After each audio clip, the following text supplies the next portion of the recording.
Ati wala kote music zeti pati mama tioge Ivafana vakuchasula sangondo Ati ngoma takono vavanu na matoko nyambino Watakarno small beans Lamine sound studio Akai Astati kuspingwa nanga Halukula kukolwa kumini ngambana na wena baby Nambe luku yo saseka baby Mina ngambana na we Nambe uyo shongotela unintoye baby dambana la Nambe luku vanitike mfa baby dambana la Nambe luku yo paka lenzako baby dambana la Nambe luku yo tamiseka utela unyimeka baby dambana la baby dambana Alukunga TV simala wanuna baby dambana la Nilukunga TV pinesa wanuna baby dambana la Nilukunga TV simala ukati baby dambana la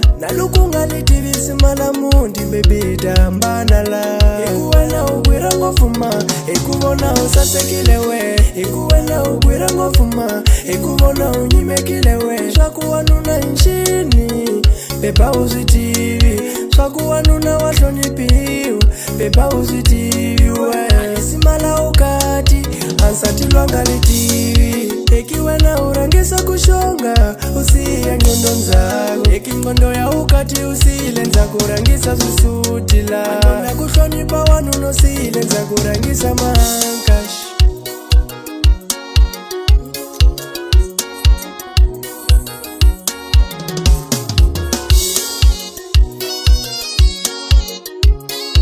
Dadagula channel uportale novidades.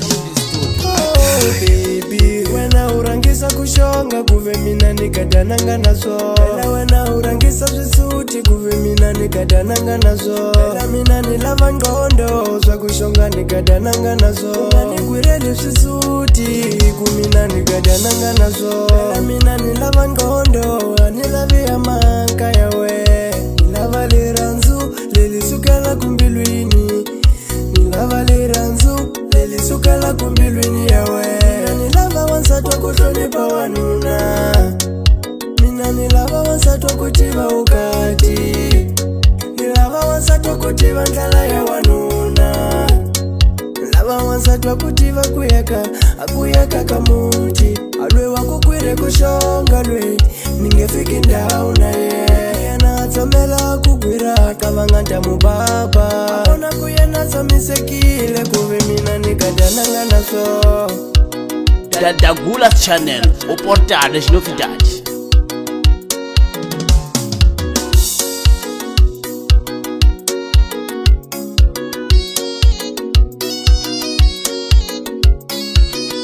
Watakarno small beans Lamine sound studio Akai Nitikolite vulavula vakunitsike wansati wakushonga Uve mwina muyovona bodi ngonda muyivonanga Elala nako tontambuso Chiava ni palafeni